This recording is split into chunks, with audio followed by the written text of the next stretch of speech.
you need to step up. You know, somebody's got to be the Skeletor here. I can't always do the job being Skeletor. I have no problem doing it. Of all things that you chose, At why all. was it Skeletor? I'll tell you why, because whenever I'm with Evelyn and we have French fries and we're out in public, because it only happens in public, by the way, and she orders French fries and I don't, which is, I know, well, there's a little gender swap there, but I'll go, I steal your fry. Oh my god. And she'll go, you don't have to do the laugh. You can have a fry. Can't even argue like, that. no. That was a really good Skeletor impression. Thank you. It was okay. It was okay. Don't gas him up too much, you know? I'm not trying to. I'm just being honest. It was good. Damn you, He-Man! See, Rob? See what you did? I do And it's gonna go the whole episode now, Rob. Yeah. It doesn't say damn either, which is funny. I just put that in there. It's like a Mandela effect.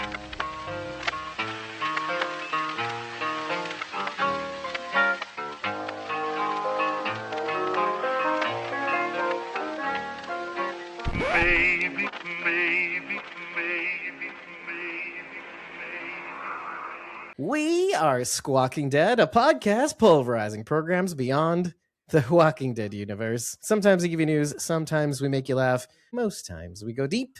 I'm your host, David Cameo, and I am joined by... Me, CosmoMom09. Punky Brewster. You can find me at youtube.com/@PunkyBrewster. That's PUNKYBRUISETER. And Karina, you can find me on Instagram at CARINAE_D. And I'm Rob over at Rob Stuff and Things on TikTok and YouTube. And today we are here to talk to you about another series completely. It's been quite a while since we've talked about the series, and I'm very happy to have Karina back. And obviously Rob back. It's like he never left because he was on our coverage. He literally of didn't leave. Welcome to Derry. No. For the entire He's been in the season. studio the whole time. Yeah, Just waiting. He's here with Parker. And when did we show up again? That being said, we're here to discuss Fallout's return. Season 2, Episode 1, the Season 2 premiere, titled The Innovator. Now, that's going to be a doozy to cover, but I am really eager to discuss with you how The Innovator relates to what we just watched. I got an idea. As far as I know, named businessman with the mind control device is a bit of an innovator. Also, Norm finding some interesting ways to circumvent his little imprisonment in Vault 31. He thought Innovative. out of the box. Yeah, exactly. I guess you could say the Ghoul is being somewhat innovative, using his reputation to scam people out of caps. He's kind of an innovator in the way he goes through life. He's trying to teach Lucy how things can work in their benefit if she would just stop trying so hard to be a goody two-shoes through the whole thing.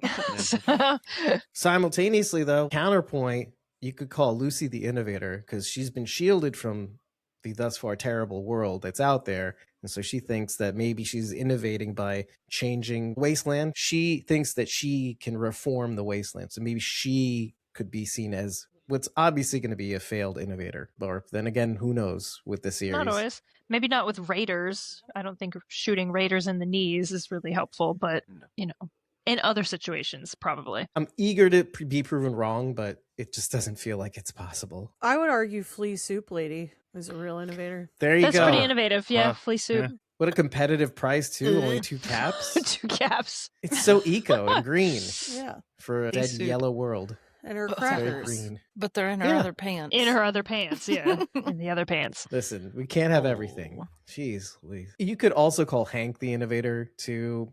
There's a little line that he says at the end as he's calling, I'm assuming either the guy we saw picking a fight and using the first mind control device, or Robert House. He says something to the effect of, this is You'll be all over, you'll be begging begging me me to to- You'll help be you. begging me, Yeah. yeah. Which is to say, he didn't want anything to do with him. He's trying to win himself into Robert House's good graces. It's anything is possible. Because he had that face too, by the way. Yeah. That, like sourpuss face, like, they'll recognize my genius.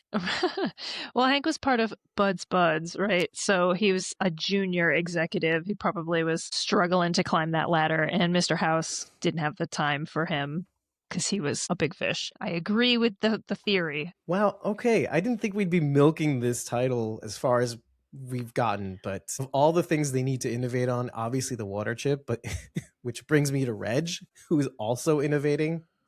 He's trying to figure out how to be relevant in an otherwise irrelevant position of event planning. And here he is, just falling prey to audience capture. Well, I'll say the thing they want to hear, and then I'll have relevance now. So he'll be the guru of Vault 33. Honestly, I'm not going to lie. I started to fall asleep during the end of this episode. So there is a good chance I'm going to get names and everything wrong. Same. On this. I think we're all going to fall prey to this, but we're going to bring our A game and I had to cram fix a lot it in of the stuff edit. into this week. They covered a lot in just one episode too. Mhm. I It mean, was they a lot. touched It on was a lot. almost everybody except for Maximus. yeah. Max, See? I remember. There we go. Names. Let's put it this way. This is actually what I wanted to talk about next, because last night I too fell asleep during my first watch. That kind of eyes through slits sort of thing. Oh yeah, it was like all of a sudden I was like, Like, to finish this. oh man. Now, I want to bring this up in a greater context of, was it the episode? Was it the me? I enjoyed the episode for a season opener. It was a little slow, There you go. Okay. but overall, it didn't put me to sleep. But it definitely. Put me to sleep, Dave. I was just talking about me personally. It's always good to touch base with characters and stuff. And as much as I was excited for the season to start with just that, I'm like, well, now I gotta wait another week for it to get really exciting, or maybe not. Who knows? But hopefully, it picks up a little quicker. It definitely felt like it was just a continuation of the season finale, Mhm. but without the bombastic fanfare. I agree that it was, for a season opener, a little bit underwhelming, but there were a lot of things that I was excited about as a gamer, so I can't speak for anybody else. I depended on you for that part, because there are some things I picked up and I'm like, okay, that's interesting. But then after that, I'm like, there's just too much stuff and I have to let other people do this, because I don't have the time. For context, we're doing 3 episodes this week. We just finished It Welcome to Derry. We're doing this, and then we have to jump onto Pluribus for the next episode. I got that episode out yesterday, so folks, we could use your help in the Ko-fi and Patreon. First, Jason says, "Welcome back, Karina." Oh, hi. Yes, I love the game to show Easter eggs. Bring them on. Bring them on. He's Yeah. raring to go, Jason, in the audience. Sweetie pie. Anyone who's played New Vegas will recognize when they zoom in on the sign that says no vacancy, that's a town called Novak because of the way that it's The only lit thing I up. wrote down. Yeah, I'm like, is that a thing? And then I just went, oh yeah. it is there a you go. thing. Yeah. So it's an actual location, and it does have the big dinosaur. There's a sniper perched in there normally in the game. I thought that was cool that they included that, and she, of course, is the sniper up there. The action sequence where she ends up blowing up the car is such a common thing for playing through the game, because you remember everything is nuclear powered. Right. So the easiest way to take out a large group of enemies is to just shoot the car until it blows up. It's very effective. Also, just the whole, it always ends in so much violence, because if your dialogue fails for some reason, you're going to end up shooting up the place. So, and the fact that the ghoul's first instinct is to shoot it up, again, we're looking at those character archetypes again, where he's sort of playing that chaotic, evil sort of character, and she's the opposite end of the spectrum, where she's trying to do everything diplomatically, and it's just not working. They play the song Big Iron, which Right. I'm 99% sure is from the game, because I remember the song. If you listen to the radio, it'll come on pretty often. So New Vegas has definitely got more of a Western feel to it, but they still have like those 30s and 40s song vibes. The ghoul uses radiation to heal his neck from where the rope burned it, because ghouls are immune to radiation and actually get healed by it. It's kind of annoying in game, actually. There are enemies in games called feral ghouls. We saw some of those in the first season. There's also special ones called glowing ones, and those are highly irradiated feral ghouls that can heal and release a burst of radiation and resurrect all the ghouls that you've already killed. Is Rachel a glowing one? So in the art, Yes, I'm super annoying. she's kind of impervious to a lot of different damage because she's a ghoul, and they are notoriously difficult to kill. So that's why the glowing one is so annoying, because if you spend all of your ammo trying to kill all these other ghouls, which don't go down easy on their own, and he just resurrects them all just because you walked in the room, I think you might get a little peeved. So, or also dead. So, Lucy and the ghoul arguing with each other about the way everything went down, and he's trying to convince her that her diplomatic solution is not working. It does remind me of the in-game dynamics where you have different companions, and they may or may not mesh well with your playstyle. Some might prefer to do a more diplomatic route, and you're kind of a murder hobo, and you're just killing everything. Or other way around, where they want to do everything violently, and Lucy, our protagonist, is like, we're not going to do that though, or at least we're going to try not to do that. Just a set detail, the rope around his neck was intertwined with barbed wire. I don't know if you caught that. Yeah. And I was like, that's just hurting just looking at it wrapped around his neck, not even when he's hanging. Who knew they were so innovative, those Raiders?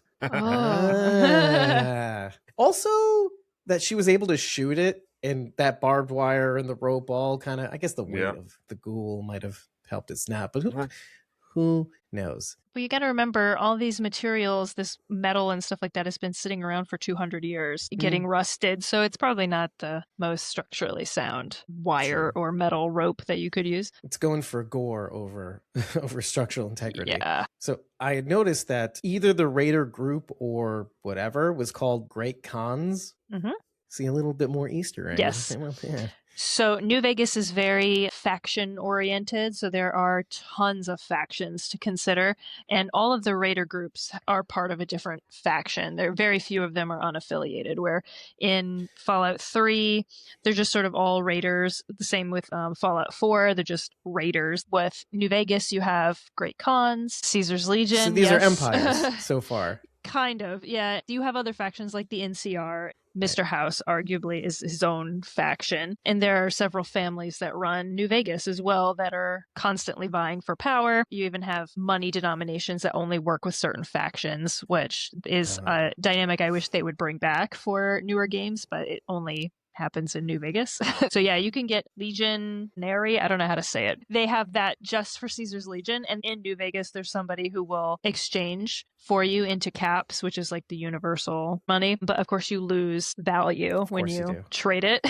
But if you're not aligned with Caesar's Legion, because they're kind of not the best people in the world, you might not want to be friendly with them. So they're obviously not going to allow you to shop at their stores. So you have to trade in some Legion money for some caps or for some NCR money. I would like to see them make a reference to how much it costs to actually get into New Vegas, because it's notoriously high level. To just enter New Vegas, you need to have 1,000 caps, and it's not exactly easy to get 1,000 caps when you can only collect Legion money or NCR money. So caps are a little bit rare as a actual denomination of money that you can get, unlike in the other games where everything is caps. So it makes it a little bit difficult to get 1,000 caps just to get in. So I would love to see just a little joke about that. Just the cover charge for this place is ridiculous, you know. And the 2-drink minimum. One other thing I noticed in the episode was that the captions at the very least call dog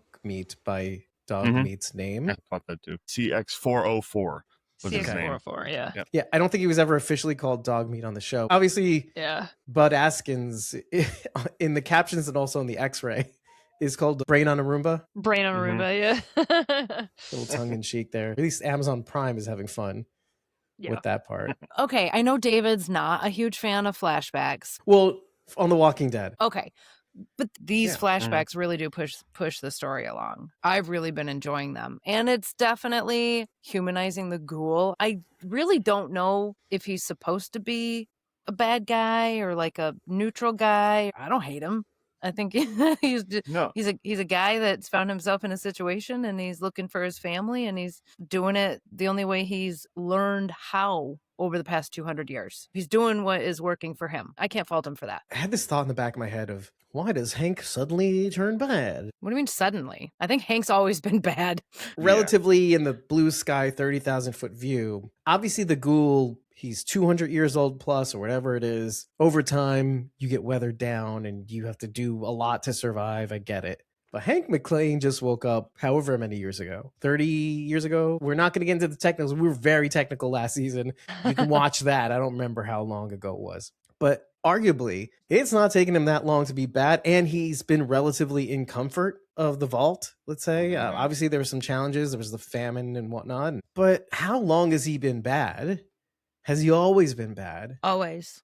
Oh, I think he was in on the whole end of the world scheme in some way, or at least knew about it and was okay with it. Yeah, he put himself in cryo to end up here, so he was bad to begin with. He's always been bad. But up until this point, I think we've been looking at him through Lucy's lens. Eyes. Right. That's it. Exactly. And that's kind of what I was getting to, is that we've given him so much grace all the way through the first season until that last moment.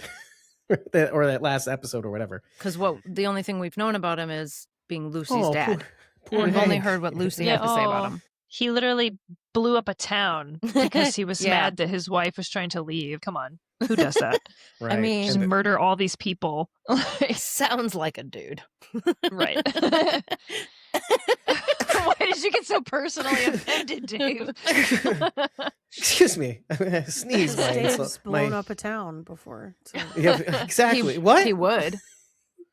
Dang. Well, I blew up a town for you guys too, so it's fine. See, you See, blow up a The town. reverse guy. So he does things. I only say this to kind of compare and contrast the Ghoul with Hank. And clearly we're seeing Cooper Howard do his best under a enormous and bigger than him scenario. And we see him realize that in this episode, how easy it was for everybody to flip the F out over this one civil defense test. We had noted in the last season how they were talking about war and possibility of a nuke happening at any moment. Everybody's like, change the channel, it's boring, right? And then until they start actually doing tests, he hadn't realized how bad it was. Or nobody did, or we didn't at least, because they didn't show us that until just now. He's realizing that this is more real than he thought, and it's bigger than him. People ultimately do not do well with stress. No. As someone who works in a field that can be really high stress, I've seen people flip out over insanely small things that just aren't that big of a deal,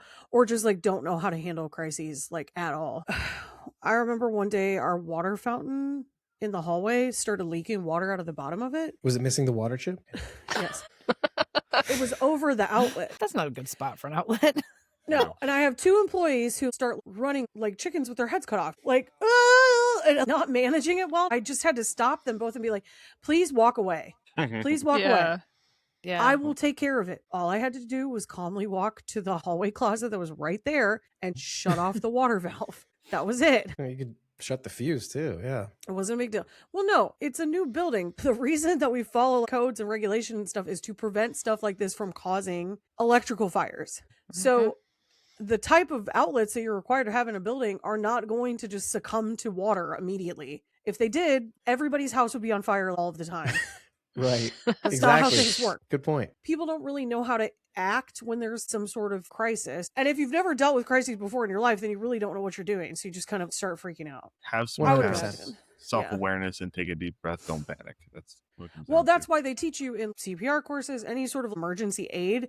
The first thing you do always is take a breath and assess what's happening. It's because they don't want you to just steamroll into something and panic and cause more harm than good because you're panicking and not making sound decisions, which is the bulk of what humans do. When you see the Sims freaking out because their house is on fire and all they're doing is waving their arms around, that's based on reality. Speaking in tongues. Yeah. That's Oh my based on gosh. reality. As you were talking, I was thinking to myself also, it could be that them freaking out is because of all the constant talk of war.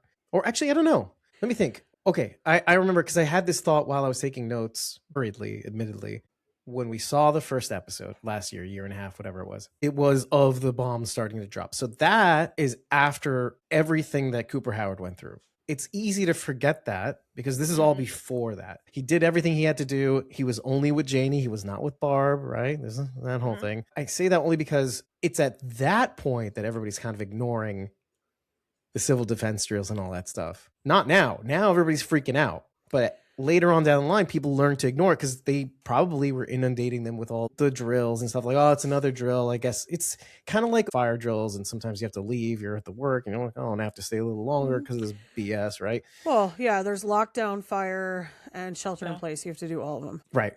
But you have noticed that every now and again when this happens, or maybe all the time when this happens, somebody in the office will be like, I'm not going outside. This is dumb. This is That's stupid." everyone in the assisted living.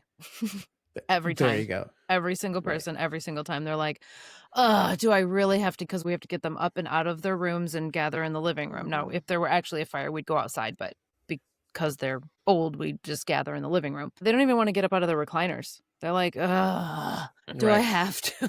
This is like the most extreme case, by the way, that you're mentioning. It's like they're old. Let's give them a pass. Okay, I agree. Yeah, of course. Kids, you don't get off. You don't get No. off the hook. Well, I mean, we Kids. have to practice it. Can get behind this concept of like practicing these drills. The goal is to get you to a point where you are no longer Second acting nature. like they were in this first scene that we see where everyone's running around like an idiot To your point earlier, and screaming. You want to get them to a point where they still have some level of investment over their own safety, but not so frequently that we just don't care about it at all. Which is what happens if they become too frequent. right? But even still, let's say that they're too frequent. To your point, hence the phrase, quote unquote, you know the drill. Mhm. Don't panic. You've done this a million times before. It should be second nature. Oh, you go to this hallway, go down the stairs, go outside. Yeah, you're still going to panic, but at least you know what to do. Fine. Interesting, though. It's just how at this point, everybody's freaking out. And by the time the bombs actually drop, nobody's. I mean, just think of it. The flash happens, the bomb goes off, and it's only Cooper and Janie looking outside. As far as I remember off the top of my head, it Mhm. didn't seem like it registered with them at first. Sometimes I think, what if that happened now and I was at home watching TV? How would I Yeah. know that it was going on? Well, you would Yeah. see the flash. But would I, Dave? The shades are all drawn Oh. and the curtains are drawn. Would I Mhm. see it? You might, but either way, even if it did happen and the flash went through the curtains, which it could, by the way, you still might be like, oh, it's headlights going across the window shade. No big deal. That level of apathy. It's a really good metaphor for how our society is now in general to what's happening in the outside world. We have a lot of apathy because it doesn't directly affect us. Exactly. Something to take away, folks. Not everybody around the world has this level of apathy. Not all apathy is bad. I'm not saying that either because you Apathy being is hyper. bad. I'm saying that. No, because you being hyper aware of absolutely everything is also a problem. Be So- hyper aware of everything. No. Oh, no. Be a Bridget level conspiracy theorist, but No, thank mockingly, you. but be that actually. I'll pass on that. Don't do what I just said, obviously. On conspiracy theories, they're fun. It's right? crazy. Yeah. But see, that's a point of personal privilege that they're fun. Everywhere else around the world, not so Look fun, here. Bridget. Look here. Do you have your bag packed in the back of your car, Dave? No, I Then have shut apathy. Up. Then don't I run own your it. mouth. Anyway, yeah, Karina, Easter eggs from that moment. where Oh, people okay. are freaking out like I am right now. Yeah, so what I that just whole said. neighborhood that he was in literally looks exactly like Sanctuary Hills from Fallout 4. Fallout 4 starts in the past, before the Great War. You start off as your main character in the bathroom making your face look however you want. And then Yeah. to build your character stats, the Vault Tech representative that you see in the truck that is walking around in the hat and the trench coat. Looks strikingly like the one in the game. Yes, he walks up to your door and he lets you know, hey, because of your military service, you're pre-approved for a space in the vault, 111, that's right up the hill. We just need to confirm some information, and then you build your stats for your character. So that's how the game starts. And then very shortly afterwards, the bombs start dropping. You see a news announcement, and then you have to all run to the vault as the bomb drops on Boston. That entire neighborhood looks identical to the pre-war neighborhood of Sanctuary Hills, right down to the Vault Tech representative, and I thought that was very cool. So Down to the briefcase, right? yeah, he's carrying a briefcase and everything. Yep. A boxy briefcase. I should have picked up on that, but for some reason I didn't until you said it. And I Yeah. was like, oh, I thought it wow, was It's really slow down familiar. time. But Karina, remind me, Mhm. and maybe this is ruining plot for everyone else, but I don't really care. That's the one where you fight through people to get to the vault and people are being Yes. left, and it's really sad. Is this the one where your spouse is also there? Yes. Mhm. Ah, So you, okay. your spouse, and the baby all go to the vault together. Yes. I just yes. read about that part of the game and It's horrible. from a TikTok. It's really awful. It's horrible. actually quite emotional to watch the mushroom cloud come up Mhm. and everybody's freaking out, and you know you just left a whole crowd of people at the gates who were not able to get into the vault, and Mhm. so they're as good as dead, including the Vault Tech representative. So even Yeah. he didn't get into the vault with you. Yeah. He So made all his it's pretty sales. sad. Rob, to be fair, a lot of what we see of that neighborhood is after that. Yeah. And so That's it would true. be hard That's to like remember what it looked like in its glory. He's but a shadow of its former, the neighborhood's former glory. This is a very Sharon-y comic because I think she has maybe said this before, but I get so psyched and jazzed seeing the flashback scenes Mhm. because when you're in the present, it's just ugly. There's a charm in that too, in a funny kind of, well, at least the apocalypse isn't boring. But then then you go back to the past, it's like, oh, look at the colors and look at what they had. And if they just knew how to keep it. Yeah, if only we, coming into the timeline we live now, kept that aesthetic from the 50s. Right. With all the technology and everything else. If only we didn't invent the transistor. The transistor ruined everything. Gosh. Tubes for days. Darn electric power. Vacuum tubes. It's not really an Easter egg. I just wanted to point out that Cooper looks up at the billboard of himself saying, keep your family safe. And in that moment, I think it must be taking a toll on him. He feels in a way complicit with what's happening with Vault-Tec because now he's used his fame and his face to lure people into this situation where they feel like they have to get into a vault. And he knows that the vaults are not what they're saying they are. And also that Vault-Tec has admitted to just planning on dropping the bomb themselves. They're going to make this war happen regardless. His wife, particularly. Yeah. So thinking about what he must be feeling in that moment, watching these people freak out and panic, and his giant face is staring down over everyone. And they've been looking at that this whole time, like they're one salvation, but it's not really. As we know, and as his wife alluded to, you want to get into a good vault. You don't want just any vault. Is dying to this nuclear explosion worse or better than what's going to happen to you if you do get into the vault? Oh, yeah. I'm such a dummy. I just put 2 and 2 together. Is it a coincidence that the civil defense test coincided with the Vault-Tec salesman's visit to the neighborhood as well? Maybe, maybe not. Probably. I have to imagine there's more. It's a sales tactic, I'm sure. It could happen any day. I mean, very possibly. Nobody's saying anything, so that must be true. Well, you So- saw how I mean, big it his definitely makes smile was, sense. Dave. Yeah. He looked Yeah. so happy. He was grinning ear to ear. He's like, yeah. You're the people are guy using from this up Look up. at there. this. I'm going to make so many sales today. Like, this thing is just going to scare them right into my pocket. I'll make you proud, Cooper Howard, as the spokesman for our vaults. For now, right? Remember? Yeah. Oh, yeah. For now. When you saw him smiling, the salesperson, because it was quite ominous, I felt. Did anybody think, he parked like that and that car in front of Cooper stopped because, like, his wife was on to him? Because that's what I thought was happening. I thought it was going to be an ambush. Yes. Me I too. thought he, Okay. yeah. Me too.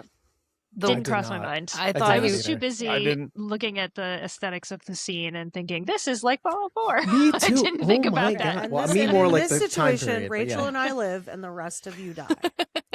Well, I was more.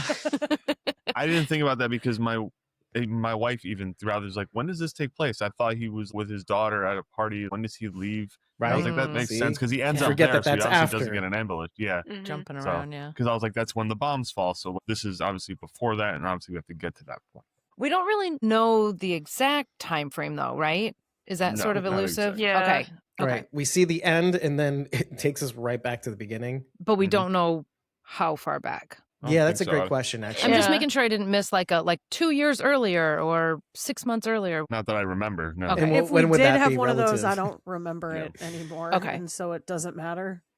Yeah, I feel like it's ambiguous and some time, perhaps weeks or months may have passed because in my mind, Cooper doesn't know where his family is. There must be a reason for that. I'm kind of envisioning a scenario where he gets found out by his wife and she stops talking to him, perhaps leaves him, and ends up in the vault, just her and the daughter without him because of some falling out that they've had. No pun intended.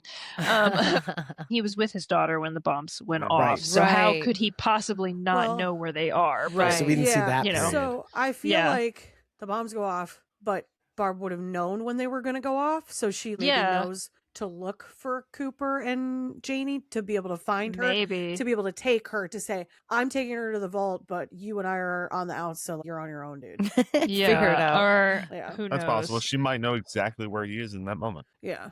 That's what I've been Or thinking. Because yeah, it's kind of hard to rationalize how it all goes otherwise. yeah. Because I doubt she would let him take the daughter if she knew that the bombs were going to drop. She wouldn't have a way to get to them. They were doing a party, what seemed like up in the hills where the rich people are living, and she knew the bombs were going to drop in the city. So maybe she wanted them to be at that party, Maybe. knowing Far that they enough would be away. far enough away from wherever these bombs were dropping, that they would be safe so that she could come get the girl later.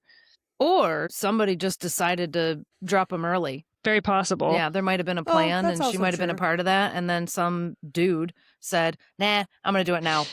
Always It's a some guy. dude. Yeah, of course it's a dude. I do kind of wonder if Janie did die early on. The Ghouls maybe lost his mind a little bit because of how much time has passed. And so is he looking for a Mm. daughter that hasn't existed? You think for he quite some knows time? and is All maybe right. in some sort of denial? Yeah. Like a fugue state. Yeah. Oof. Forgot that this happened. Can't come Yeah. to terms Pre- with reality, so he's got to spend the rest of his life looking for her. Oh, that would be heartbreaking. It would be the only other way that I feel like that storyline could go. You know what? That's funny because, okay, here we go. Because I had a sort of similar thought. How was his daughter with him the entire time in that first scene? Mm. Could that I have don't been know. just you, dude, you're messed up even that you think she's with you right now? Oh, I think he's that'll like be a a false twist if you memory. do. Okay, Oh. yeah. Like he was able to save her, even. Yeah. Well, I was Yeah, going to say, maybe. right, he wasn't with her at all at that party. Because she see- wasn't interacting with Oh. anybody at the party, Oh, if I'm not okay. mistaken. So not everybody can survive the amount of Mhm. radiation it takes to become a ghoul. So if everyone else at the party gets irradiated as well as him, and he's the only one who actually survives it and then becomes a ghoul, perhaps the daughter died. And then This is the again, memory to your he gave point, himself, yeah. yeah, he just pretended or gave himself a false memory of what happened. I don't know. Yeah. Alternatively, if the wife and daughter got into a vault and he was left outside of the vault and then at some point became extremely irradiated and became a ghoul, that would also make sense. So I don't know. Yeah. Right. A lot of possibilities. I hope we see I'm the sure real that we will story. eventually. Yeah. I'm willing to bet Janie's dead. However it happened, whether it happened immediately or after a while, or maybe she did make it to the vault, but I'd bet money she's not alive. To that point, too, in Fallout 4, the vault that you get to, spoiler alert for anyone who wants to play Fallout 4 and hasn't, you get cryogenically frozen. And when you're awakened, you're one of the only surviving people. All the other cryopods died or something happened and they died inside the pods. Oh. Yeah, so there's no guarantee that even if they did get into one of these special vaults for executives, that something didn't go wrong and everyone didn't make it anyway. Jeez. Great wave. Speaking Spinning to that, the that's great. pods, jumping ahead a little bit, but when he releases everyone from the cryo pods Norm? and the Norm, yeah, Norm. when he releases everybody, there's pods that are like angled on the ceiling, and I was like, Yeah, I thought that was open. Wouldn't they crazy. just fall Fall. out? Like, wake up! They've got seatbelts, Rob. Oh, dude, That's that's the worst maybe- way Do to wake they? up. Just hanging, suspended in the air. Also, how did they get in there at that angle? That's They yeah. probably move around, I guess. No, you don't have these, but in New York City, everything's vertical. So, Mhm. so you have like these vertical shelves of cars that get hoisted up via like an elevator. So Yeah. probably like it's like a little rotating line. I guess we'll see next episode how they get out of it. If Yeah. they do. Yeah. or not. Yeah, right. Maybe they all died in their pods. That would Just suck a for bunch- Norm. a bunch of That bodies would just suck, fall yeah. out. Fresh meat. Oh, Norm's a cannibal. Possible. Is it bad that I love the little brain? I also love the brain. The brain He's on a so Roomba. funny. Bud Askins. Bud. He's Yeah, got his love little Bud. his little needle, like back up, Like, back away. just let me stick you with this thing. Hold It's still. an easy solution. Let me stab you. Hold still. I wrote something about that. Yeah. How this thing is definitely a Chekhov's syringe. Chekhov's syringe. Well, Norm broke it when he walked by.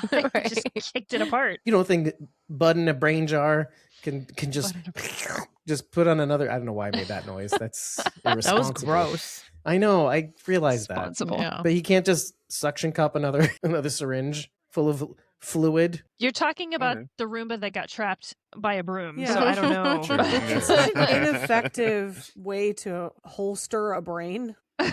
Yeah. Holster a brain. And he elected this. He's thought of He every thought of this. contingency plan except for a broom that fell. Yeah. No. That, Right. that he gets stuck by. I couldn't have accounted for Or this. someone standing up and kicking you. Yeah. Yeah. Right. Not very motile, Bud Askins. Anyway, so I say this only because he describes the manner in which the syringe will wipe you out. Basically, kills you instantly, quick and painless. He goes on to say who knows? It will decompose the body rapidly to dust and circulate the remains into the filtration system where it heads to the cornfields and provides it the nutrients that were formerly the you in the cornfields. which I thought, wait, is this how Hank goes out this season? I feel like we're going to see somebody go out that way. They wouldn't say that. Well, they might, but I feel like they wouldn't say that in such detail without it happening. Right. Mm-hmm. You wouldn't Yeah. bring that in if you weren't going to use it later. This is the Right. definition of Chekhov's gun. You don't show a gun in the scene and then make specific notice of it. It won't be What if- fired later. Right. What if Maybe Norm it'll does be it to Steph. Bud? Steph? He uses it by Steph. Stephanie Harper. Oh, Steph. The Oh, overseer, Steph. Vault 32. Yeah. Yeah. Who seems a little Bloodthirsty? villainous. A little Very bloodthirsty. Yeah, So- villainous, It's the eye bloodthirsty. patch. She's got the eye patch now. Mhm. It just adds to the whole. She- She Doesn't seems a little high care strung. about her baby at all. Not at all. She didn't even want to name it. Right. It's Like, oh, yeah. you have it. And yet, I don't know what it is. Maybe it's absence makes the heart grow fonder. I'm just totally attracted to Stephanie Harper. I wasn't in the first season when she got her eye pierced and whatnot, gouged, let's say. But then something about a woman in charge, I guess. David's Oh, like, I okay. also Dave, hate she children. became the Match governor. made in heaven. Also true, yeah. It's like, let's vibe, Stephanie. Oh, gosh. I can't help myself. Also, it's safe. She's on another screen. She doesn't know how to use computers. I can help her. Yeah, she doesn't have to kill you. She needs you. You don't She need needs your Norm. help. You got me. Leave Norm alone. He's got enough on his plate. Redirect that thought into a game thing I was thinking of. She kept asking, and people kept saying, oh, I don't know, that's Norm's thing. It made me think of when you build your character, what your special stats are. Like if your Mhm. intelligence is not high enough, like you are not going to be able to use these computers. And so I had that it thought just- with it- Davey when yeah. that whole conversation. It just Oh, made me Lord. laugh because literally nobody with a high intelligence stat is left in this vault. What is going on? Like, nobody can get Is it into by these computers. design?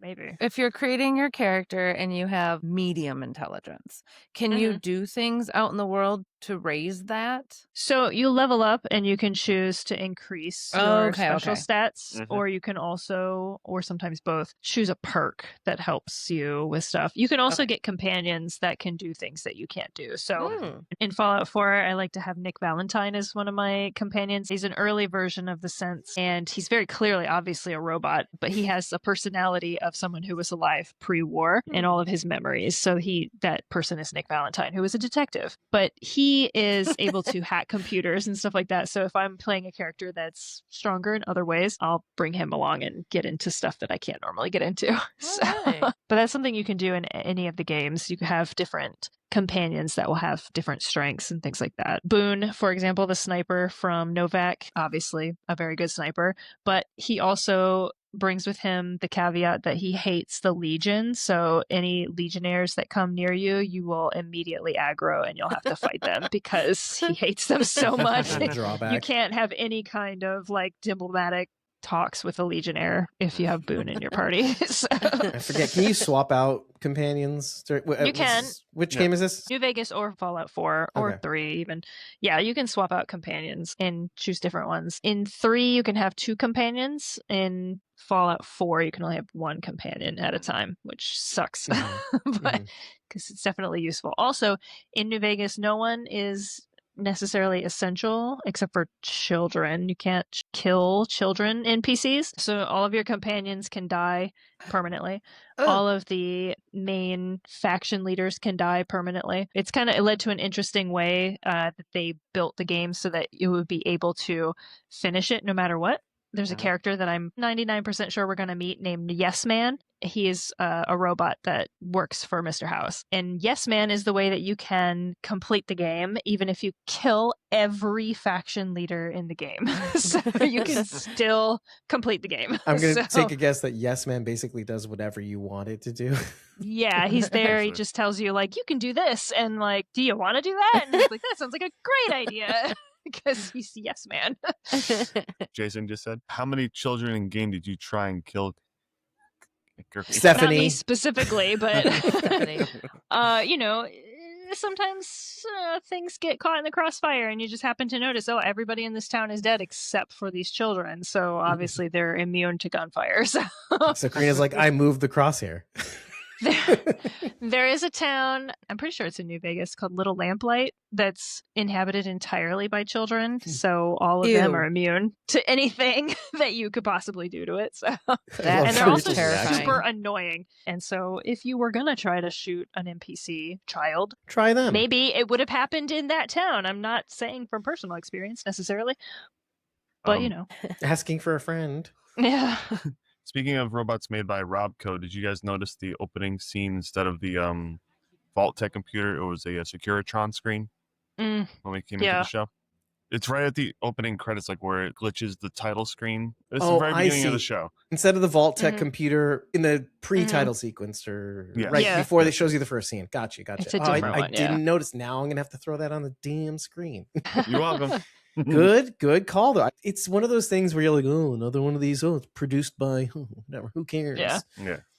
Great. Yeah, the Securitrons are pretty cool. I'm curious to see if we're going to see Assaultrons or any of the other Sentry bots and other types of robots. Because we've seen Mr. Handies. We saw one getting torn apart during the protest. We did see the ruins of an Assaultron. Remember in the second episode? Yes, you're right. Yeah. Assaultron. It's all coming back to me now, Karina. A working Assaultron would be terrifying, but you know, they got to do it at some point. I hope so. Well, Chekhov's gun again. They showed a Deathclaw skull at the end of last season. I'm sure they're going to show a Deathclaw. So. Yeah. Well, if I'm without spoiling anything, if you've seen the trailer for the season, you know certain things are coming. They did give some stuff away. Didn't watch the trailer. Either. People kept sending it to me, like Nagano was sending it to me. Francisco, like baby. Francisco. And I was like, nope. And then my other friends were sending it to me. I was like, nope, I'm not watching this. Sorry to tag you in that thread. Ooh, my goodness. Fine. Spicy. It's fine. I could just choose not to watch things That's a if good I don't point. want spoilers. I know there was a theory, if you've played New Vegas and stuff, the Securitrons all had this like cartoon cowboy face on the screen. They're theorizing that's actually a cartoon version of Cooper Howard's character from his movies. Oh, okay. And that's actually his face. I don't know if this is a Western Cooper Howard movie, but you did get to see, this is what he was staring at in the Starlight Drive-In, I think it was, theater. A Man and His Dog 3 in the marquee. Oh, Cooper Howard underneath. Yep. Oh, okay. I did see that. Just a little mirror to the scene where you see him on the billboard in the past. Yeah. It's kind of interesting. True, yeah. Yeah. So the Starlight Drive-In is interesting because that is a location in Fallout 4.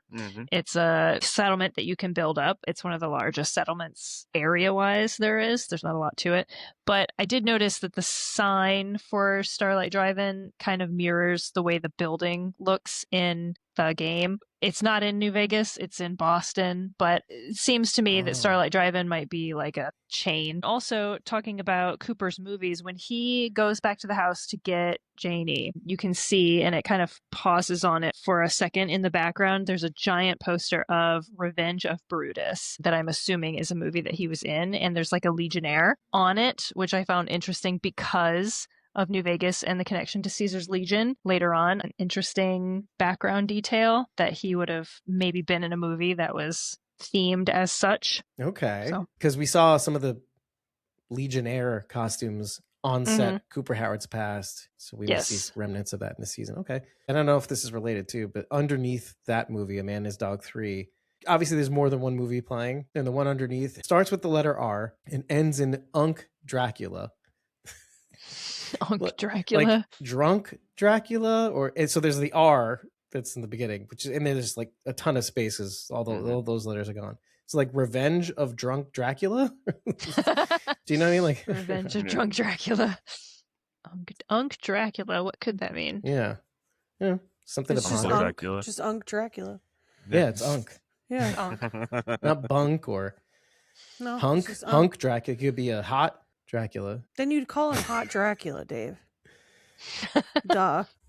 But Dracula. that's like later. In the 60s, it was like, oh, he's so hunky. Hunk, like he's like Hunk Dracula. What about Punk Dracula? Well, is that too early for punk or Dracula? Well, who knows? Who knows, really? Well, the word punk existed before the musical movement. Yeah, but it was more of a derogatory all-around term. Because a punk was supposed to be an ingrown hair. So like, oh, you're just so annoying. Never heard that before. Ingrown butt hair, I should say. Very specific. I thought that was dude. Oh, that is a dude. Yeah, You're that's right. dude, yeah. You're right. Not I thought punk. that was a Good horse's butt hair. point. Also, from the Arabic, dude as in worm. Anyway, let's move on. But you didn't know that.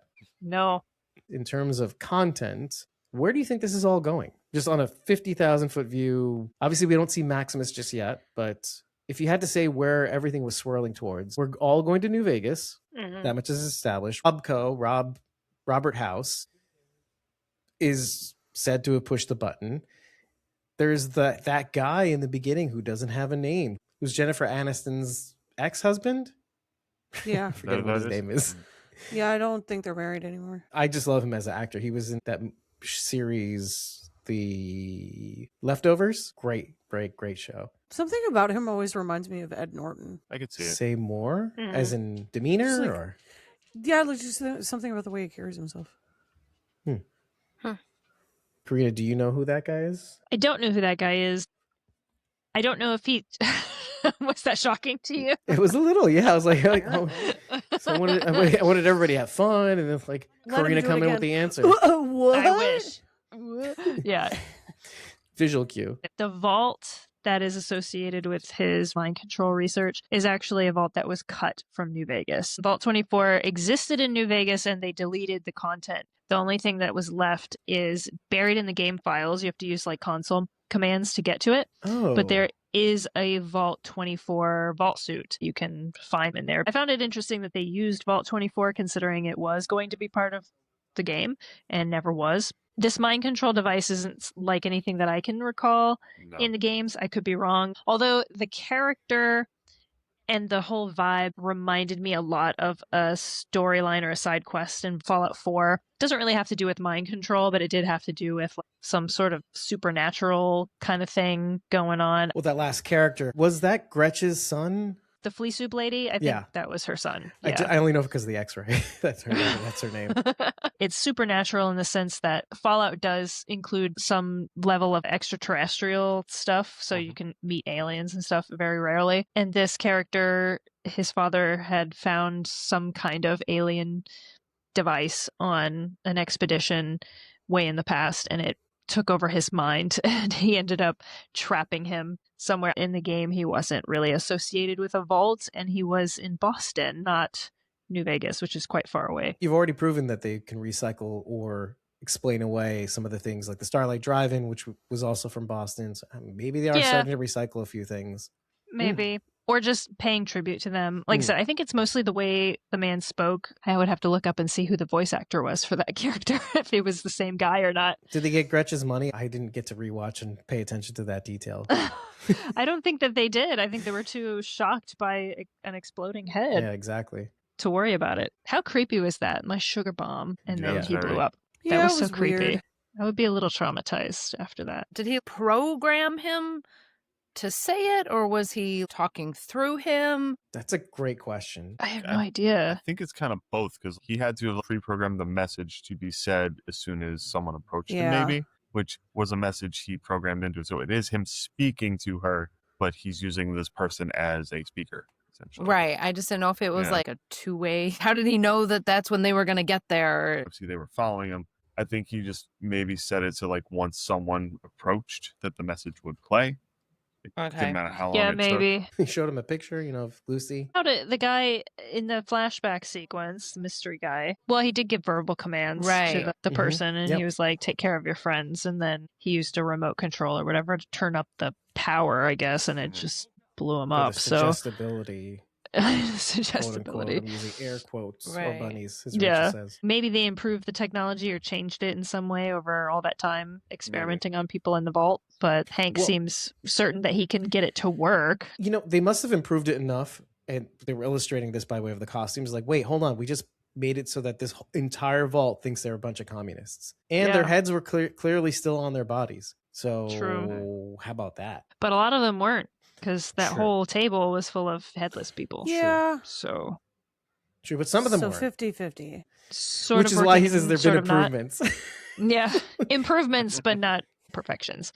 Very corporate. He was like, you know what? Yeah. Listen, to make an omelet, you got to break a few eggs. Okay. A couple eggheads. So, okay, we go to the guy who leaves a message for Sugar Bomb to Hank, listening to his 462,311 voicemail messages, getting Oh my back into the gosh. swing Oh my of corporate God. life. Yeah. Again, which I thought, again, compare and contrast Cooper Howard to Hank. And it's just like, this guy doesn't skip a beat. He doesn't miss his kids. No, he's busy picking out his suit, Dave. And the gold Pip-Boy was kind of cool. He was so excited to put on a suit.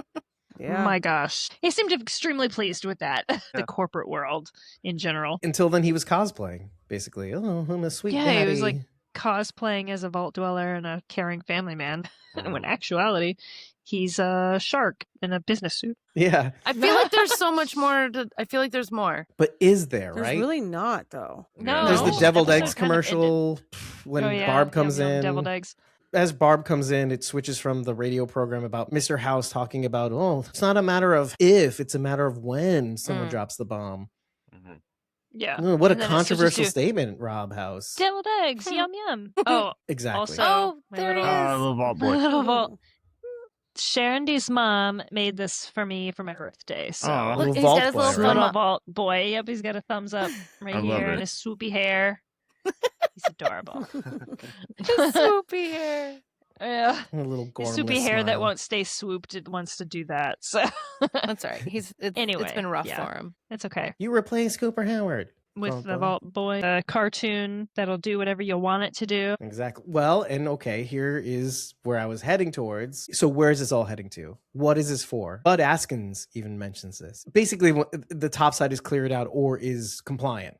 Yeah, until you get the all clear, which is what all of the vaults are told to wait for. I did make a note about that. So many occasions you can go into a vault and just read through all of the terminals and things like that. And a lot of them, sadly, ended up starving to death or suffering from radiation leaks or rioting or something like that, just waiting for this all clear that isn't coming. There is no all clear that's going to happen because either Vault Tech doesn't exist anymore or they just don't care about the experiments that they were doing, or the experiment is to just let them continue on with this sense of false hope that an all clear is going to happen, just to see what would happen. There's no telling if Vault-Tec is still around.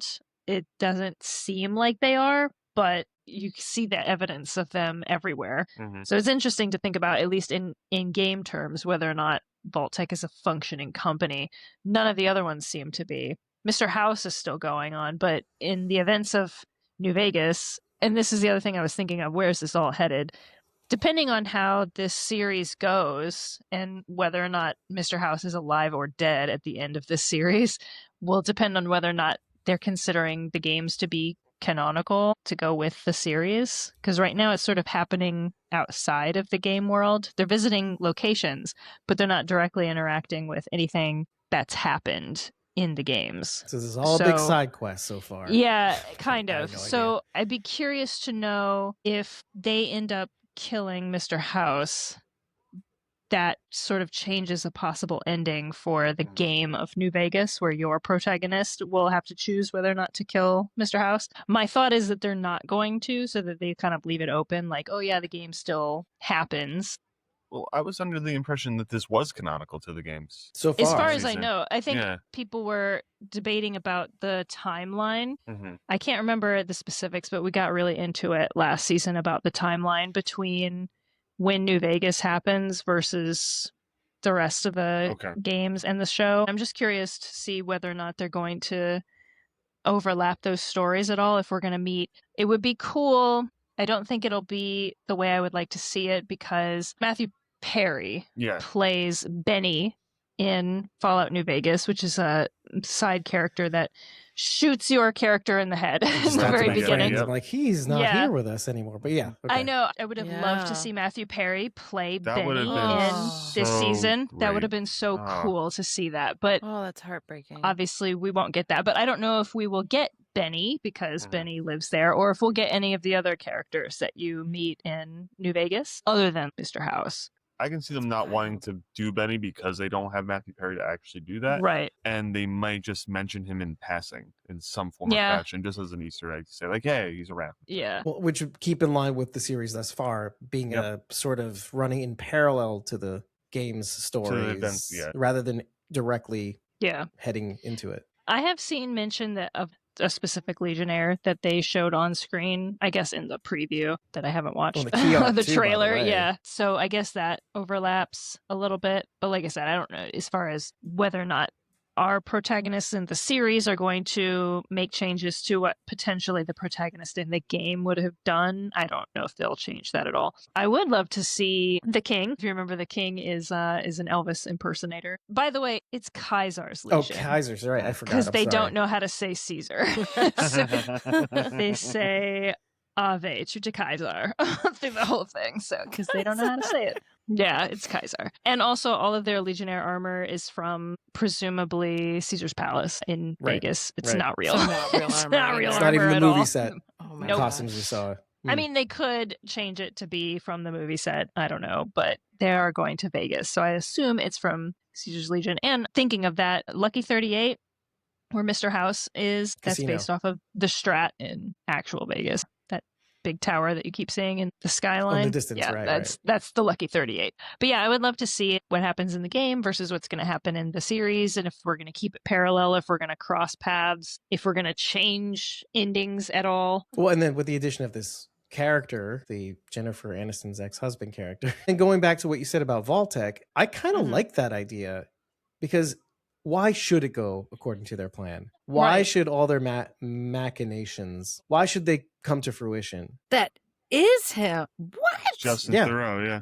Justin Theroux, thank you. Yeah. Did not look like him. Also, you know, it's like one of those names you shouldn't forget, because it's like, oh, Yeah, it's why isn't it listed on Henry his David acting Thoreau. credits? Maybe they don't want to reveal the character don't know. yet Yeah, that's until weird. the end. Yeah, I was going to say maybe Oh. the character name Yeah. isn't revealed. He so was we don't announced wanna though. know. That's Yeah, the thing. but- Henry David. What It's is in- happening? Justin Theroux was announced. It's on his IMDb. I'm wondering if they just have the character in there to set up Vault 24, because is he even going to come back again? He Like, is. what? He is. I've You seen think it he is? in Yeah, I the think sneak so. to the rest of it. So at the end of, and they do this for a lot of shows. At the end of the first episode, they show you a sneak into the remaining episodes of the season, and it's a I kind of did an watch that. extended Yeah. one. I need you guys to know that when you originally said Jennifer Aniston's husband, I thought that's Justin Theroux. And then in my head, I went, nope, that's the Prime Minister of Canada. No, it's Justin Trudeau.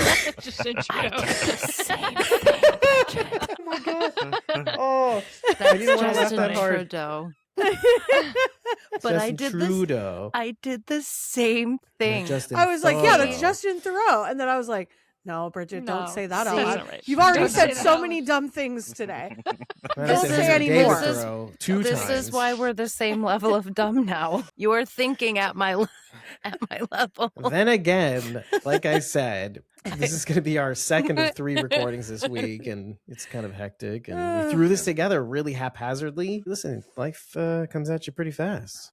My Google AI may have just spoiled something. This mystery guy is revealed to be the real Robert House. That's kind of what I was thinking. Interesting. Okay. Earmuffs back on. That's it. We're not saying anything else. This is what I No. thought anyway. But it might not be true. This is It might just not all be true. speculation. It's Yeah. AI. So And Bridget's take going it- to say the Yeah. same thing. Yeah. So Yeah. eventually. AI's dumb. It's Almost dumb. not that Yeah. dumb. Almost as dumb as Sometimes. me. No AI. Real No, artists. no AI. No, That's no what I mess. want. I don't like using AI. More Ghoul, less AI. Yeah. Okay, I wanted to retread where this is going. Bud Askins even says to Norm, no one left on the surface to disagree with us. Dead or alive, if they're alive, they're subjugated. I'm assuming corporate slimmed down the mind control device to very small. And Yeah. Vault 24 made it more effective, convincing all the Vault dwellers they were communists. Pretty interesting. I just thought of something. In Fallout 4, the Institute is one of the main factions, arguably the worst one. Not the equivalent of Caesar's Legion, but their solution to the problems that are happening in the Wasteland is to destroy everyone else. And we saw them in the first season, right? This was the Ben Linus character. Who was the Ben Linus character again? Wasn't he from the Institute? No, he's from the Enclave. Oh, the Enclave. Okay. Yeah. That's the remnants of There's the too actual many government. names. Evil. And then the Institute is basically creating synths and putting them out into the world and spying on people and kidnapping people and stuff like that. But their solution of like all the chaos that's going on in the Wasteland is to just nuke it all again and start fresh with no one on the surface to disagree with them. So it's kind of a similar thing. And Bud is I guess, kind of a, not really though, synth. He's kind of a reverse. I synth. would say really like a beta version of a synth, maybe. Okay, so Nick Valentine, the companion that is my favorite in Fallout 4, he's a fully robotic body. And this person, actual Nick Valentine, volunteered to have his mind scanned and put into a computer. And then 200 years later, they downloaded that person into this robot body. So he has all the memories of Nick Valentine. So from his perspective, he was Nick Valentine. He experienced death, and then he woke up in a garbage pile 200 years later after a nuclear apocalypse happened. And he slowly started to realize, I have a robot body, people are scared of me, and he's trying to figure out how to live in this world, but he has all the memories of somebody who lived 200 years ago. And he slowly becomes aware that he's not the real Nick Valentine. But it's a weird sensation, I guess, for him. And in the case of Bud, it's his brain, but they've put him in a sort of Roomba body, which I guess is kind of similar, except he was always himself, I guess. In smaller Now we have packaging. to get into an entire conversation of what makes Is the you hive you. mind? Yeah. Which is, No. We're just bleeding No, to no, Floridas no, right now. no. Is Nick Valentine the private eye Yeah, Yes. yeah. kind of Detective, private eye, Such private a detective name. isn't it? parlance of the times. Nick Valentine. Valentine's Detective Agency, yeah. You know what? We didn't mention this, but it did happen in that scene. Everybody's freaking out after the civil defense test. Mm-hmm. As Cooper Howard's looking up at the billboard, in the distance, in the air, there is a vertibird flying across the screen. I thought there'd be something to say about that. I know that they exist because Cooper Howard mentioned that when he was fighting in the war. That's how they deploy the power armor and all that. So I thought that was interesting. Okay. I didn't expect it. That's what, because we hadn't seen it in the past just yet, if I'm not mistaken. In the past, no. Yeah, the power armor is just what certain units would wear into combat.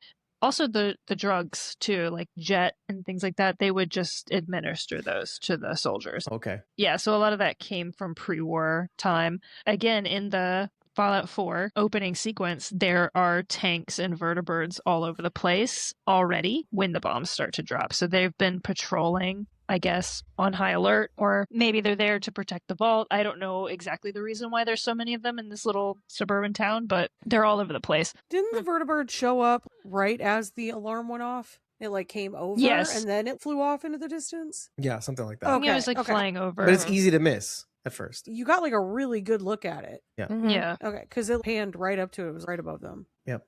But again, there's a lot going on in that scene, so you wouldn't be faulted for missing it initially. Beyond that, you know, it's a slow start, but obviously it's intentional because you don't want to have that Game of Thrones / Walking Dead season 8 effect where let's see where every character is, what they're up to. You can't show Maximus. You can't show anybody that we left behind. Can't show, what's his name, Maximus's friend, whom I've forgotten. Thaddeus. Thaddeus. Of course, Rachel remembers him. Thaddeus. Well, we love that guy. The guy from Superstore. Yeah, we like love. we like Bo. Yeah, and he's probably a mutant right now. I don't know. Oh, yeah. Right? See? He's like morphing. We'll see him again when he's a super mutant. Mighty Morphing Thaddeus Ranger. Rubber baby buggy bug out Thaddeus. I have no other notes except that I believe that Hank is talking to Mr. House, as you said. The way he said, you'll be begging me to help you or work with you or something like that. Right, not Vault-Tec. Makes me feel like he was talking to Mr. House, who probably didn't give him the time of day back before. He also mentions being in his old stomping grounds, which they referred earlier to Mr. House living in Vegas. So. He owns New Vegas, like he basically owns it. And he was literally stomping around in power armor. He Stomping was, on people. Stomping. Yeah. Yeah, why? Why do that? That seems really unnecessary. That was overkill. Remember, he's a bad guy. You can't like him anymore. Exactly. Yeah. And contrasting to Lucy's statements about the ghouls, like, oh, but you're finding your way again. You don't seem like a bad guy. Which, seeing Hank's devastation along the way, yeah, maybe she's right in comparison at the very least. Yeah. Yeah. Well, you never asked me and Rachel how we felt about this episode. No. Oh, well, I guess that's true. I fell asleep and then you were like, yeah, this episode was really boring. Rob, Karina? And then I was like, okay. Couch I All was right. like, okay, I guess. All I right. wanted to say I only fell asleep in the very end with the stuff with Hank because he's boring. Because he's boring. Work is boring, everybody.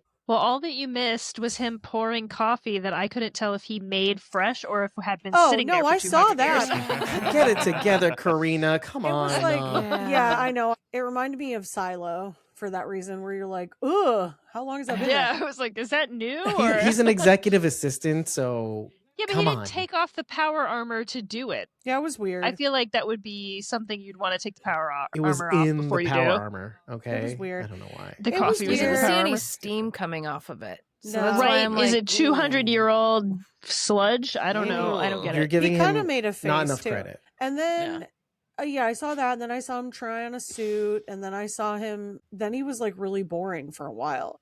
He's I was just like on the laying phone. there, and on the I was like, you gotta stay awake for this. And then like my eyes would close, and I'd be like, no. So you just This left is his boring. leaving a message to supposedly Mr. House. So. Yeah, Yeah. that's what I Yeah, assumed I it didn't was. really like. I heard Or him that talking, guy. but I was like, whatever. I don't think it was that guy. I think it's Mr. House. Mr. Justin That's my Trudeau. prediction. What if that Yeah, it's Justin Justin. Trudeau. He's calling the Thoreau. Prime It's Minister of it's Canada. Justin Trudeau. Prime Minister of Canada's in this? What? Guys, you missed a lot. You missed a lot. Like Bridget, you fell asleep and you missed Justin Trudeau. Justin Listen, Trudeau's on listen. this Showed season up of Fallout, randomly. guys. In the They got the show. mayor of Albuquerque in Pluribus, so you know. Yeah, This yeah, guy. exactly. With that, everybody, I think with the former Prime Minister of Canada, I bid you adieu. Rachel, did you think the episode was No. boring? No. Just like me, Rachel Keep doesn't get a skipping take. people. I never get a take. Rachel wants to go to bed. You What's got wrong a with you? take. No, you Why got are a you take. torturing Rachel? No, I'm not going to bed. She's That's going to the watch point. going I to have to Pluribus. stay awake to watch Pluribus. I'm going to be up so late tonight. Even worse, Bridget. Although somehow it'll all come back to me. Like, Dave, you were responsible for all of this. And truth is, I am. I pushed the button. I am Robert House. I was I am just Robert You're the House. one who Yeah. dropped I the was bomb. just trying to be inclusive, unlike I know. some people. Inclusivity. Well, enough with your inclusiveness, Bridget. I liked the episode. It was a slow start for. She's doing it I'm anyway. gonna do it because Yeah, I am gonna do it because In for a screw penny, you. in for a pound. Yeah, I did like it. I like according that to you, we. she's the most popular person on this podcast. Exactly. And you've So- taken a Inquiring poll. minds want to know what the pink People hair wanna lady know. thinks. Oh my You're gosh. probably right. Okay, listen, why undercut it? I will say less action packed than I would have liked it to have been. But I did like how we kind of bopped around and saw what everybody was doing. It felt like a really long episode. 54 minutes. Oh, okay. It was fairly normal, but it felt really long. I agree. Yeah, It did, it yeah. felt like a really long episode because we were kind of all over the place and spent time I with felt everybody, but opposite. I liked it. I felt like it was short, just because not much happened. Do you know what no, I mean? but Yeah, Maybe. I could see that. we saw enough of what everybody was doing except Maximus and my boy Thaddeus. So next episode for them. I agree. And whatever other factions and house and what is to come, Yeah. the new Vegas landscape. So And more flashbacks. Well, Sure. Oh, I'm sure. I'm in a can't full retain agreement. Yeah. Any more names? So You don't even want to know the list of factions. I was looking them up and I was like, oh, I forgot about them. Yep, that makes sense too. 4 different ones in the city alone. Awesome. I'm trying to keep track of all these. and I have a feeling that they're going to do the less is more thing. It's like, okay, we're not going to go head on into the Probably. games. Well, We're going to Just Maybe like with the the next. Raiders, he makes a mention of them all in their matching jackets, because they're all part of the Great Con. and Like, the slightly visible Great Con logo. yeah, Which you could not yes. really make out so much anyway. Yeah, they just sort of nodded at it, which I think is enough because it's not necessary to know all of those things To if you're be a not story. spending 130 hours in a game. And they're dead anyway in a few minutes, so it's fine. Exactly. Probably All all got of them. blown up with his bloody mess perk that he has where everybody explodes anytime he shoots anybody. Quite Yeah. clearly at this point. Theory confirmed, if Karina. they walk away, they're going to respawn there. I mean, after a while, it'll take a couple of long, Yeah, so they're back fast travels. by now. Well, on that pleasant note, I hope you watch us respawn discussing the second episode, completely mind erasing this episode and forgetting all the names like Justin Trudeau and Matthew Perry. Anyway, Yeah, I could barely remember that. take care, everybody. We'll see you in the next one. I've been your host, David Cameo, and I was joined by Me. That's my mom09. Punky Brewster. You can find me at ko-fi.com/Punky Brewster. It's PUNKYBRUISETER. And I'm Karina. You can find me at Karina Art on TikTok at Karina Art, or on Instagram at Karina_D. And I'm Rob over at Rob Stuff and Things. You find me on TikTok and YouTube. Thanks, Jason, for being here. And Jason says, "You Yes. guys rock. Thanks for Thank the you. show." Jason, you rock. You're welcome, Thank you for Jason. showing up. Thanks for Yes. being here, Jason. Exactly. Yes. And so, with that, everybody, I will see you next week for the next episode of Fallout. Stay tuned and join in our conversations as we discuss Pluribus. Next month, we'll be talking about A Night of the Seven Kingdoms. I think there is other stuff coming. Man, this is getting crazy out here, folks. So we could use your help. Just I can do one show at a stop. time, so Just you guys can film the other ones. Cool. You did 2 this Unacceptable. week. 3. You're You gonna did. You 3. thank my wife for that. I'm not on Pluribus this week. I'll watch the show. I listen to you guys Don't talk watch about you it after the guys. fact. It's just All too right. much. And I Speaking get of it. So, Pluribus, I gotta go watch it now. time to Me watch it, too, folks. And we'll actually, see you, you. which is, we're going to do it tomorrow night. So, Oh, anyway, well, we'll see you See you very soon. tomorrow. guys Bye, are everybody. recording. Bye. Bye. Rachel's angry at me. I gotta go. I'm always angry. Thank you so much for making it to the end of yet another episode of Squawking Dead. This one covering Fallout's Season 2 premiere, titled The Innovator. Did I go up high enough? Well, hey, listen, it's the end of the episode. I get to have a little fun with you guys. I had mentioned last week that we had recorded basically 4 episodes, and I am halfway through the workload. We released our Season 1 finale of It, Welcome to Derry. We recorded this episode, and we also recorded our thoughts on the 8th episode of Pluribus, having just released our thoughts on the 7th episode of Pluribus the day before we recorded this episode of Fallout. So it's getting a little messy here, folks, but we will get through this. And if I don't get to chat with you sooner, and I hope I do, because I would like to get our episode 8 discussion on Pluribus out before Christmas, I wish you a Merry Christmas. And if you happen to be celebrating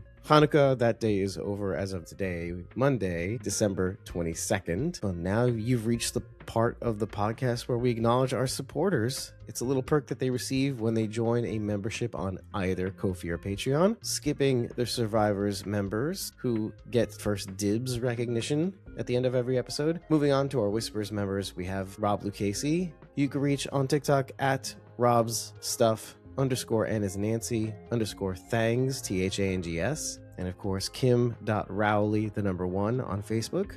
We're gonna keep this train a moving on to the next episode that we haven't even touched yet, which is our 8th episode discussion on Pluribus. What a great series. What a great discussion. I cannot wait to get that one out there. And you could have listened to this episode way in advance. We'll record it on Friday, full and uncut, like all the episodes, including this one and It Welcome to Derry's Season 1 finale, all by either tipping us on Ko-fi or joining a membership on either Ko-fi or Patreon. You'll get them in advance, meaning you do not have to wait for them to be edited down and published publicly. None of that. If you're raring to go on our thoughts, that's the way to do it. It's a little gesture, a token of appreciation, and we give you all of that in return, including my notes, by the way. A very cool perk, which includes reference links to some of my thoughts and some really cool ideas that never make the light of day on the episode, which often happens. But hey, listen, there's only so much time, and we like to try to be respectful of yours, despite how long this outro is. But still, I wanted to give you more than what you bargained for. And with that, I say thank you for listening. We know that you have a choice in what you listen to in terms of podcasts, in terms of just entertainment in general. There's so many voices trying to vie for your attention. We're just glad that we make the cut, that we are a part of your week-to-week routine. It means a lot. So thank you. And to that I say, just remember that we, you, me, and everybody are Squawking Dead.